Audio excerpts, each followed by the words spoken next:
में भी टॉप किया, लोगों ने बोला अब नहीं होगा, मैंने कार खरीदी, लोगों ने बोला तेरी आ गई, लोगों की नहीं आएगी। मेरे ग्रुप में दूसरी कार आई मिस्टर रतुल बल्लर जी की, 19.5 साल की उम्र में खरीदी, लोगों ने बोला तीसरी नहीं आएगी, पीनल गजेरा जी ने खरीदी। लोगों प्लेटफॉर्म है जहां से मेरे दोस्त की जिंदगी बदल सकती है, आप पूरा कॉन्फिडेंटली फॉलोअप ले पाएंगे। हम डरते हैं कि फॉलोअप लेने गए और गेस्ट ने मना कर दिया तो क्या होगा, बट डरना इस बात से चाहिए कि फॉलोअप नहीं करेंगे तो क्या हुआ, क्या होगा। दो प्रॉब्लम है, फॉलोअप नहीं करेंगे ड्राफ्ट नहीं बनेगा, इट्स ओके, इतनी बड़ी प्रॉब्लम नहीं है, बट फॉलोअप नहीं करने से क्या होता है, सामने वाले इंसान के दिमाग में कुछ ना कुछ डाउट है, सिस्टम के किसी भी चीज का डाउट है, हमने उसका फॉलोअप नहीं किया, वो डाउट उसके दिमाग में चल रहा है, और डाउट का एक कीड़ा होता है, वो ज्यादा दिन तक पनपता है ना तो वो बड़ा बन जाता है, कीड़े बढ़ जाते हैं। उसके अंदर रहा वो डाउट मार्केट में जाके अपने 10 दोस्तों के साथ शेयर करेगा, वो 10 दोस्त और 10-10 लोगों के साथ शेयर करेगा। जो डाउट है ही नहीं, एक्चुअल में प्रॉब्लम है ही नहीं, बस उस इंसान के दिमाग में है, वो कीड़ा मार्केट में फैलता जाता है। हमें जिस मार्केट में काम करना है वो मार्केट नेगेटिव होता है। फॉलोअप ना करने से एक तो उसके डाउट क्लियर नहीं हो रहे, दूसरी बात ड्राफ्ट तो बनने का सवाल ही पैदा नहीं होता। मेरे हिसाब से अगर हम खुद को चेंज करें, खुद को अपडेट करें, तो फॉलोअप करने में डरने की कोई बात ही नहीं। बट फॉलोअप में कुछ चीजें मैटर करती हैं। जब हम किसी का फॉलोअप लेने जाते हैं और हमारा दुखी चेहरा, चेक नहीं बना बहुत टाइम से, बहुत लोगों का इनविटेशन किया, गेस्ट ने मना कर दिया, मीटिंग दिखाई, ड्राफ्ट नहीं बने, फॉलोअप नहीं हो पा रहा, गेस्ट फोन नहीं उठा रहा है, जब ऐसी प्रॉब्लम होती है और फिर आप किसी का फॉलोअप लेने जाते हैं, वो चेहरे पे दिखती है आपका दुख, वो दुख दिखता है कि कितने समय से आपका चेक नहीं बना। इंसान कितना भी फॉलोअप, कितनी भी ज्ञान की बातें कर लो, ड्राफ्ट नहीं बनेगा। सबसे ज्यादा जरूरी है, इंसान हमारे साथ आना तब पसंद करता है जब वो ये देख पाता है कि वो बंदा उस चीज में खुश है जिसके बारे में वो मुझे बता रहा है। जब तक आपके चेहरे पे वो खुशी की फीलिंग, वो प्राउड फीलिंग नहीं दिखेगी, सामने वो ज्वाइन करने वाला नहीं है, चाहे कुछ भी हो जाए, कितना भी करोड़पति हो। बट एक बार सामने वाले को कॉन्फिडेंटली पता, आपने बता दिया, सक्सेस मिलेगी आगे, गाड़ी घर कार सब कुछ आएगा मेरा, आज कुछ नहीं है बट एक बिलीव है कि आज नहीं तो कल होगा, और इस कॉन्फिडेंस को देख के लोग ज्वाइन करते हैं। कई सारे बच्चे पूछते हैं कि मैम आज तो चलो आपके पास कार है, जब आप ज्वाइन किया था तब तो आपके पास कुछ नहीं था, तो आपके दोस्त आपको मना नहीं करते थे? मना करते थे, मना करते थे।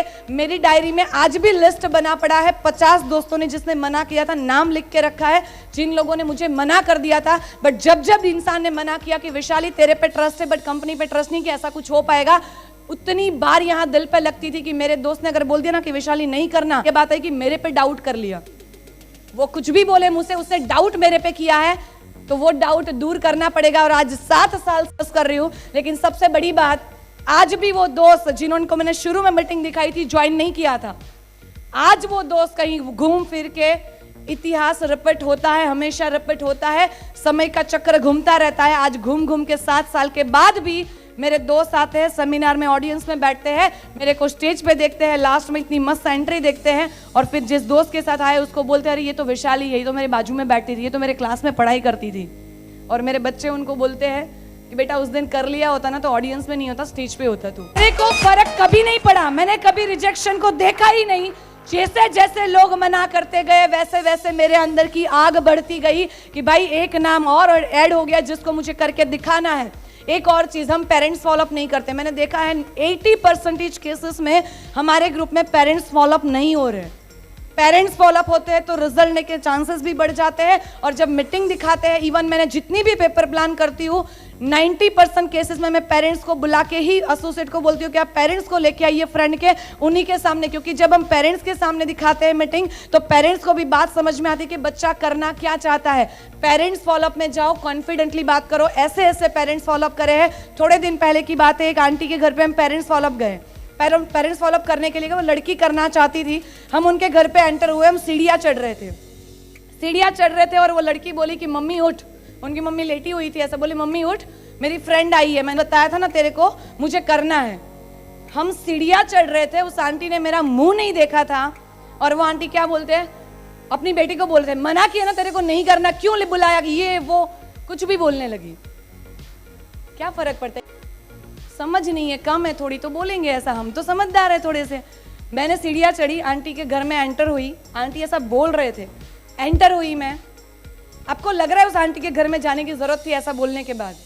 को लेके जो कीड़ा है ना वो उसका साफ होना जरूरी है, ये मेरा मकसद था, चाहे ड्राफ्ट बने ना बने। उनके घर में गई, मैंने आंटी को बोला क्या हुआ आंटी? बोले करना ही नहीं है, सुनना ही नहीं है, जानना ही नहीं है। मैंने बोला आंटी मेरे को आपकी बेटी को करवाना भी नहीं है। बोले बात ही नहीं करनी इस टॉपिक का। मैंने बोला मेरे को भी बात नहीं करनी, पानी तो पी सकती हो आपके घर पे आई हो तो। बोले हाँ वो मिलेगा। बोले दे पानी, पानी दे, तेरी फ्रेंड्स आई है। पानी दिया, वापस बोली, सुनना ही नहीं है, बात ही नहीं कर। मैंने कुछ बोला? मैंने कुछ नहीं बोला आंटी। 2 मिनट बैठे, हाय हेलो हुआ, कौन सा गांव आपका, क्या सरनेम है आपकी, कहाँ पड़ता है ये गांव, मैं इस गांव की हूँ, यहाँ ये रिलेटिव, ऐसा ऐसे करके 5 मिनट निकला। 6 मिनट पे आंटी बोली, ये पता नहीं दिमाग खराब कर दी, संडे को मीटिंग देख के आई, रोने लगी, सीधा 15,000 दे दे, मेरे को ज्वाइन करना है। दिमाग खराब कर दिया था मेरा, ये वो लाना फलाना, इतना बोले। मैंने स्माइल कर रखा और सुना, और फिर मैंने बोला, आंटी एक बात बताओ, मत करवाओ, हाथ जोड़ के आओगे ना मेरी बेटी को करवा दो, फिर भी अब तो ज्वाइन नहीं करवाऊंगी, बट एक बार शायद आपको सुन लेना चाहिए क्यों करनी है। फिर मैंने अपना ग्रुप साइज बताया कि आंटी 16,500 की टीम को लीड कर रही हूँ ऑल ओवर इंडिया में, जिसमें पढ़े लिखे लोग हैं, ऐसे लोगों की टीम को लीड कर रही हूँ। आपकी बेटी की मेरे को जरूरत नहीं है, बट शायद आपकी बेटी को जरूरत है, सुन लीजिए आंटी, ज्वाइन नहीं करवाऊंगी। मैंने बोला, आंटी फ्री वाला पैकेज? बोले फ्री वाला भी नहीं करवाना। मैंने बोला ठीक है, वो भी नहीं करवाऊंगी। और फिर आंटी को मैंने कन्विंस किया फाइनली सुनने के लिए, और आपको यकीन नहीं होगा, जहां पे सीढ़ियां चढ़ रही है तो बोले थे बात ही नहीं करनी, 2.5 घंटा उसके घर पे बैठ के मैंने बात करी। 2.5 घंटा बात करते करते रतुल जी का फोन आया। रतुल जी ने कुछ बोला, मैंने बोला देखो आंटी, रतुल जी का एग्जांपल दे रही थी मैं आंटी को कि कैसी, और एक्चुअल में दिक्कत ये थी कि उनकी बेटी थोड़ी सी अजीब थी, घर में बोलने वने का कुछ ठिकाना नहीं था, इस वजह से उनकी मम्मी नेगेटिव थी। बट अगर मैं जाके फॉलोअप नहीं करती तो शायद लेके भी नेगेटिव होती कि एक और कंपनी आ गई जो 15,000 मांग रही है। मैंने उनको 2.5 घंटे के दौरान ये समझा दिया था, आप 15,000 की बात मत करो, फ्री में आपकी बेटी को भेज दो, कल आप ही बोलोगे कि मेरी बेटी सुधर गई, गारंटी आंटी, आप बस आने दो हमारे साथ। आप सोच के देखो, अगर मैं डर जाती, मैं ना जाती, तो शायद एक और घर ऐसा होता जो गलत फहमी लेके बैठ जाता। मेरे को एक बात समझ में आती है, मैं जहां पर भी कदम रखूं, जहां पर भी मौजूद रहूं, अच्छाइयां फैलनी चाहिए। इस दुनिया में बहुत अच्छाइयां है लेकिन नहीं आती। मेरी एक आदत है, एवरेज दिन में एक इंसान, एवरेज हर रोज का दिन में एक इंसान को मैं लिफ्ट देती हूँ, चाहे फिर मैं 2 व्हीलर पे हूँ या 4 व्हीलर में, एवरेज एक इंसान को लिफ्ट देती हूँ। और क्यों लिफ्ट देती हूँ, इसके पीछे एक रीजन है, इसके पीछे एक रीजन है। मैं लिफ्ट देती हूँ, मैं उनको, और कड़ी धूप में खड़े होते, ऑटो की वेट कर रहे होते, कभी कोई अंकल, कभी कोई आंटी, कभी कोई लड़कियां, कभी कोई दादी माँ, कभी कोई दादाजी, सबको लिफ्ट देती हूँ, बातचीत करती हूँ, हाय हेलो। और मैं क्या करती हूँ, जैसे गाड़ी कार से जा रही हूँ, लिफ्ट दिया, एसी फुल कर देती हूँ और एसी का वो घुमा देती हूँ उनके तरफ। और आप सोचो, जो धूप में खड़ा है, 1 घंटे से वेट कर रहा है, किसी का ऑटो नहीं मिल रहा है, और उनके सामने जब आप गाड़ी में बिठा और एसी फुल कर दो, क्या होता है? पहली बात, अपना तो हो ही जाएगा, चाहे पहचान वाला हो या ना हो, अपना तो हो जाएगा। और फिर जितना डिस्टेंस है, जहाँ जाना है वहां तक जाते जाते बात करते हैं, हाय हेलो। उनके घर में कोई बेटा बेटी हो तो ठीक है, नहीं हो तो ठीक है, बट मीटिंग, वो गाड़ी में से उतरने के बाद हमारी काठियावाड़ी 70 साल की दादी हो, 50 साल की आंटी हो, जिनको इंग्लिश का एक वर्ड नहीं आता, वो गाड़ी में से जब उतरते हैं ना, स्माइल देते हैं और थैंक यू बेटा बोलते हैं, और फिर वो जाते हैं, तब दिल से आवाज आती है। मैं क्यों लिफ्ट देती हूँ, उसके पीछे एक रीजन है। मैंने एक लड़की को रीजन बताया था, मैंने उसको बाइक के पीछे लिफ्ट दिया, वो जॉब पे जा रही थी, वहां पे खड़ी खड़ी वेट कर रही थी ऑटो का, मैंने बिठाया और मैंने उनको बोला कि मेरे को अच्छा लगता है बाइक पे किसी को कार में लिफ्ट देना, बाइक में। तो बोले आप क्यों लिफ्ट देते हो? उन्होंने रीजन पूछा। ऐसे बहुत कम लोग होते हैं जो लिफ्ट देते हैं। मैंने उनको रीजन बताया कि एक दिन ऐसा था जब मेरे पास कार, 2 व्हीलर कुछ भी नहीं था, मैं वहां पे खड़ी होती थी, ऑटो का वेट कर रही होती, जितनी 2 व्हीलर और 4 व्हीलर खाली जाती थी ना, मैं सोचती थी ऐसा कि अगर वो इंसान खाली गाड़ी लेके उसी डायरेक्शन में जा रहा है जहां पे मुझे जाना है, अगर वो मुझे अपनी गाड़ी में बिठा ले, लिफ्ट दे दे, क्या उनका पेट्रोल ज्यादा जाएगा? यस और नो? नो। बट लोग लिफ्ट देना पसंद ही नहीं करते, पता नहीं, हेल्प करने का नेचर ही नहीं है। जिस दिन मेरे पास व्हीकल नहीं था ना, उस दिन कसम खाई थी, तब से ये नेचर था कि एक बार जब मेरे पास कोई व्हीकल आएगा ना, मैं कहीं पर भी जा रही हूँ, अगर एक भी इंसान मुझे दिख जाए ना ऐसा, मैं उनको लिफ्ट दूंगी। क्यों ना करे, बहुत दूर की बात है, लेकिन एक बात पक्की है कि मैं उनको अपना बना लेती हूँ, वो मुझे अपना बनाते हैं। और कुछ नहीं तो कुछ नहीं, बट जब तक कार में लिफ्ट देती हूँ तो जिंदगी भर याद रखेंगे कि लाल गाड़ी वाली लड़की ने लिफ्ट दिया था, और मुझे पता है कि पूरी दुनिया में करनी है तो 16,500 बच्चे में से कभी ना कभी उनके घर आएगी और कभी ना कभी मेरी बात निकलेगी, तो आंटी याद करेगी, हाँ ये लाल गाड़ी वाली लड़की, एक दिन मैं बैठी थी उनकी गाड़ी में, मैंने एक दिन, उन्होंने लिफ्ट दिया था मेरे को। मैं सिर्फ अच्छाइयां फैलाना चाहती हूं कि दिल में कुछ अच्छाइयां, कि हाँ दुनिया में अच्छे लोग हैं। लोगों ने बोला नहीं होगा, मेरा पहला चेक आया, लोगों ने बोला अब नहीं होगा, मैंने टू व्हीलर खरीदा, बोले अब नहीं होगा। सेल्फ मेड लखपति डिक्लेयर हुई, बोले अब नहीं होगा। पढ़ाई खराब होगी, मैंने कॉलेज में भी टॉप किया, लोगों ने बोला अब नहीं होगा। मैंने कार खरीदी, लोगों ने बोला तेरी आ गई, लोगों की नहीं आएगी। मेरे ग्रुप में दूसरी कार आई मिस्टर रतुल बल्लर जी की, 19.5 साल की उम्र में खरीदी, लोगों ने बोला तीसरी नहीं आएगी। पीनल गजेरा जी ने खरीदी, लोगों ने बोला अब नहीं होगा। चौथी कार मीरल जी ने खरीदी, लोगों ने बोला अब नहीं होगा। हमने 5वीं कार उर्विशा शाह जी की खरीदी, लोगों ने बोला अब तो होगा ही नहीं। हमने 6ठी कार खरीदी दीपाली वाचानी जी की, 7वीं कार खरीदी रिद्धि कुकड़िया जी की, 8वीं कार खरीदी निधि सवानी जी की, 9वीं कार आई राहुल पिपावत जी की, 10वीं कार ग्रुप में आई नेहल नभोया जी की, 11वीं कार आई धारा बाबरिया जी की, 13वीं कार आई मोनिका सुतरिया जी की, 14वीं कार आई पूजा चौहान जी की। पहला घर मैंने बनाया, दूसरा घर रतुल जी ने, तीसरा पीनल जी ने, चौथा भी पीनल जी ने, 5वां मीरल जी ने, 6ठा दीपाली जी ने, 7वां घर प्रॉपर्टी बनाई रिद्धि कुकड़िया जी ने। जिस दिन बोला था नहीं होगा, कार की लंबी लाइन लगवाई, बोले अब नहीं होगा। हमने घर खरीदा, बोले अब नहीं होगा। हमने घर की लंबी लाइन लगवाई। अब लोगों ने ये नहीं बोला अब नहीं होगा, पूछे आगे क्या क्या होगा। आज मुझे याद आती है दंगल मूवी, अगर शायद आपने देखी हो, जब उस लड़की फाइनल को खेलने जाती होती है, अपने पापा के साथ बैठी है और अपने पापा को पूछती है कि पापा कल की स्ट्रेटेजी क्या है। गोल्ड मेडल उनको जीतना था ओलंपिक में। उनके पापा बोलते हैं बेटा कल की कोई स्ट्रेटेजी नहीं है, कल की कोई स्ट्रेटेजी नहीं है, कल तेरे को लड़ाई करनी है, कल तेरे को लड़ाई करनी है। बट जब तू जीतेगी, अगर तू सिल्वर जीत के आएगी तो आज नहीं तो कल लोग तुझे भूल जाएंगे, बट तू अगर गोल्ड बन गई तो तू मिसाल बन जाएगी। और मिसालें कभी भूली नहीं जाती बेटा, मिसालें हमेशा दी जाती है, तेरे को मिसाल बनानी है। उस सीन में मुझे बहुत बहुत फेवरेट सीन है वो मेरा, जब वो आमिर खान बोल रहा होता अपनी बेटी को, वहां पे 2 छोटी छोटी लड़कियां खेल रही होती है उनके गाँव की, और आमिर खान उनकी बेटी को बोलते हैं, उसमें जो रोल करा है उसमें, कि बेटा उस दोनों लड़कियों को देखो वहां पे खेल रही है, कल तेरे को जो चैंपियनशिप लड़नी है ना, कल तेरे को उस ऑस्ट्रेलियन के सामने नहीं लड़ना, सिर्फ तेरे को कल हमारे समाज के लाखों लोगों के साथ लड़ाई करनी है। अगर तू कल जीतेगी तो अकेली नहीं जीतेगी, ऐसी लाखों लड़कियां जीतेगी। अगर तेरी लड़ाई कल है ना तो समाज के उन लाखों लोगों के लिए है जिनके दिमाग में आज भी ये चलता है कि लड़की मतलब सिर्फ घर में चूल्हा चौका करेगी, लड़की मतलब सिर्फ शादी करवाई जाएगी, लड़की मतलब पहले भाई के नीचे दबके रहेगी, फिर पापा के नीचे, और उसके बाद हस्बैंड जैसा बोलेगा वैसे ही करेगी। ना उसका कोई नाम होगा, ना पहचान होगी, ना कोई वैल्यू होगी। वो समाज के लाखों लोगों के साथ लड़ाई थी उनकी, और आज सेम दंगल है, यस का दंगल है। आज अगर हम यहां पहुंचे हैं और बात निकली है तो बहुत दूर तक जानी चाहिए। और मैं सवाल पूछना चाहती हूं, हमारे समाज के आज की सदी में ऐसे जीने वाले लोग मैंने देखे हैं जो लड़कियों पे हाथ उठाते हैं, उनको मार पड़ती है। मैंने ऐसे पेरेंट्स देखे हैं जो लड़कियों को घर से बाहर नहीं जाने देते। लेकिन एक बात मुझे समझ में आई मेरे फ्रेंड सर्कल में देख के, इसकी स्प्रिंग को जितना दबाया जाता है ना, वो उतनी ज्यादा उछलती है।